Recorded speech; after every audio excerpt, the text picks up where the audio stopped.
Beneath the unyielding Tanzanian sun, the savanna stretches endlessly, an ocean of gold and dust. Acacia trees dot the land like sentinels, their gnarled arms casting precious pools of shade upon the dry earth.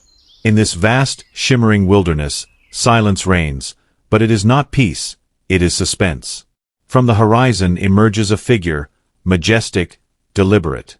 Kaito, scarred by time and crowned by a mane faded with age, is no longer the swift warrior of his youth, but his presence still commands reverence. He is known by many names, but to those who know the rhythm of these lands, he is simply the silent king. With each heavy step, the earth seems to remember him. Alone, he searches not for prey, but for respite from the heat, from age, from the burden of rule. At last, he finds shade beneath an ancient acacia.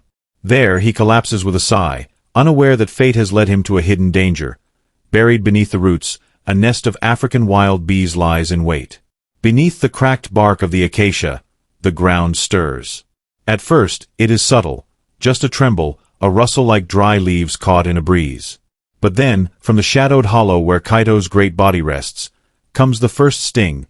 Sharp, precise, a warning. He flinches. Another sting, then another. Within seconds, the earth seems to explode beneath him. A swarm rises, furious, unified, relentless. These are not ordinary bees.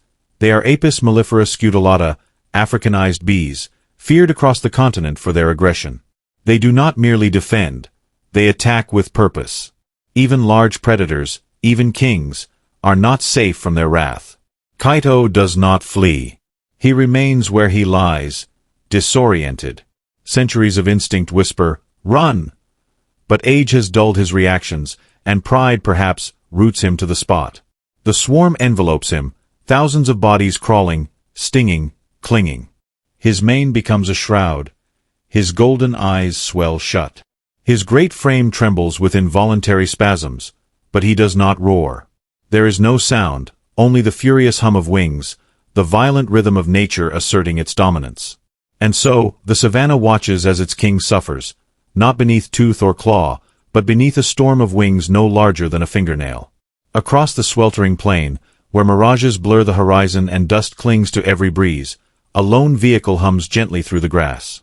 Inside, Javier scans the land with seasoned eyes. Young, yet shaped by the rhythms of the wild, he is a ranger, not just by duty, but by devotion. He slows. Something isn't right. Far ahead, a form stirs in the grass, too large for an antelope, too erratic for calm grazing. He lifts his binoculars, the glass revealing a sight he can scarcely comprehend. At first, it appears Kaito is under siege, perhaps by younger lions challenging a weakened king. But as the wind shifts and sunlight glints off a mass in motion, Javier sees the truth. Not predators, not rivals, but bees, thousands of them, a living cloak of black and gold writhing and pulsing, have engulfed the lion's body. The great mane, once a crown of pride, now teems with fury. Javier's heart races. This is no ordinary incident. The swarm could kill the lion in minutes. He knows that. And yet, in the heart of chaos, Kaito lies motionless, fighting not with tooth and claw, but with breath and will. Javier brings the jeep to a halt, dust swirling around the tires. The engine idles, but his thoughts are anything but still.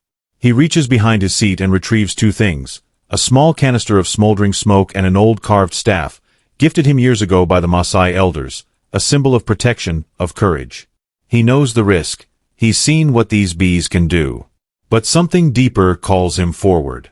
He steps out of the vehicle and into the heart of the swarm. The bees are furious, tiny bodies darting, stingers ready. They surround him instantly, drawn to the heat, the movement, the trespass. But Javier does not swat or panic.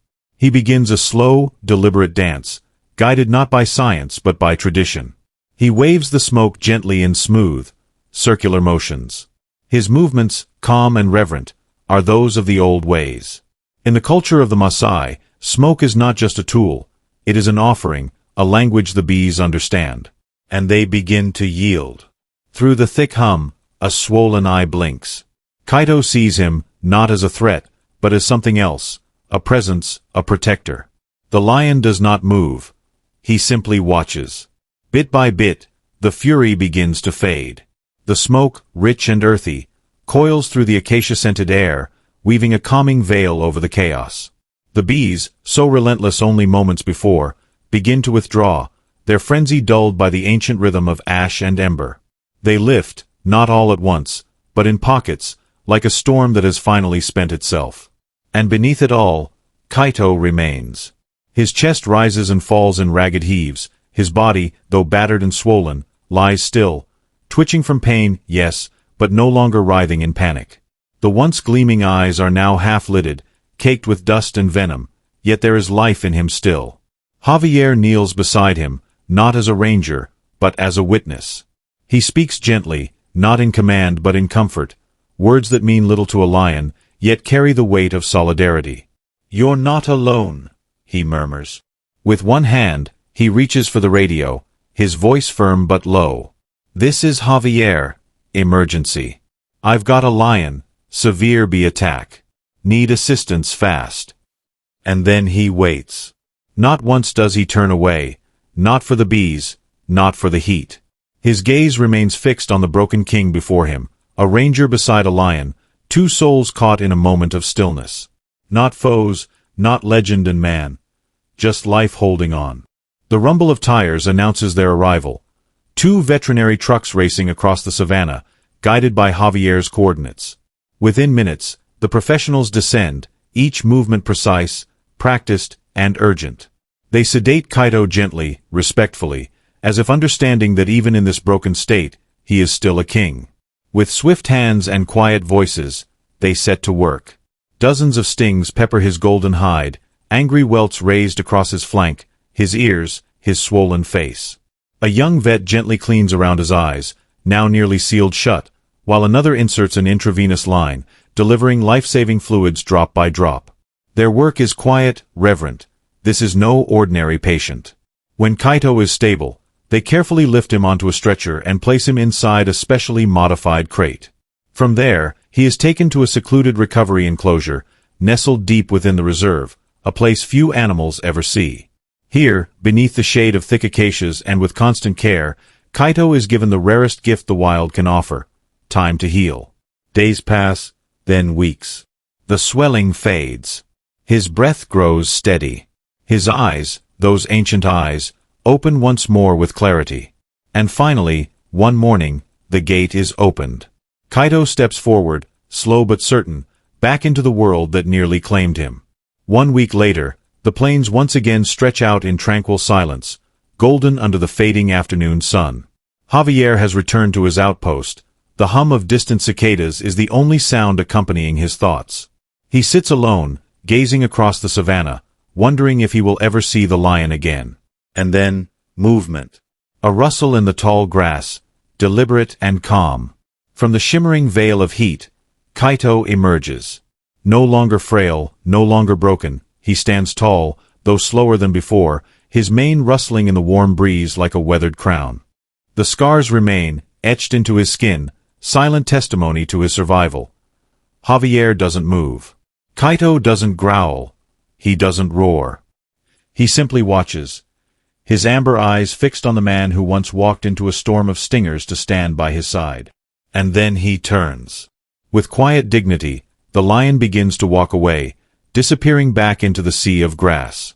But before the wild swallows him whole, he glances back over his shoulder, just once, a look not of fear nor dominance, but remembrance. In the heart of the savannah, where beauty and brutality live side by side, a lion and a man crossed an invisible line, one drawn not by instinct, but by trust. Kaito's scars are not signs of weakness, but of resilience.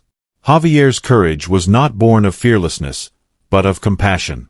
This was not merely a tale of survival, it was a moment of surrender, between claw and hand, between venom and smoke, between fear and faith. If stories like this stir something within you, if you believe in the profound bond between humanity and the wild, then like this video, subscribe to our channel, and share the journey. Because out here, every life tells a story, and some stories are meant to be remembered.